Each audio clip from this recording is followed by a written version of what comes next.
Hey, it's Mike. I thought I'd show you places which changed the world, part 5. So we're on a quiet little street in Westminster. This is Palmer Street. Not really much going on here. I mean, there's a Starbucks there. Look, little car going past. Back of Westminster, the St James's Tube down there. Most people would walk past this and think nothing of it.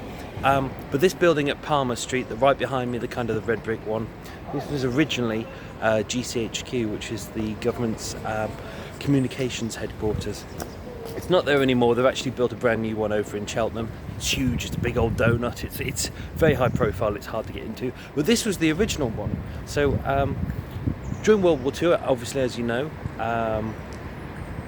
the British and the Allies were able to defeat the Germans and Nazis because they're able to get hold of the Enigma machine, and they're able to break down the codes within the Enigma machine to work out what the Germans were doing, what they were up to, and it's all very, very secret. You'll know more about Alan Turing if you look into that. When that was done, when Bletchley Park was finally shut down, they realised they still needed it. There was still kind of wars going on, there was still intelligence, there was terrorism, so they decided to set up this little building here.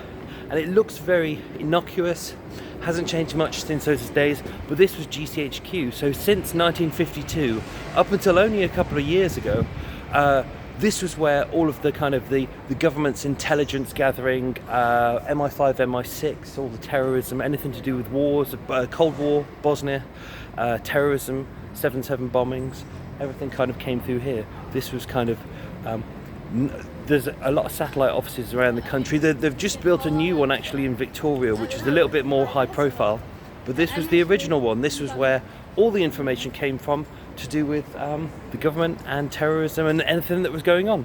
And now it's been declassified, so if you've walked out of St James's Tube at any point, you would have walked past this, and this is one of the most famous locations.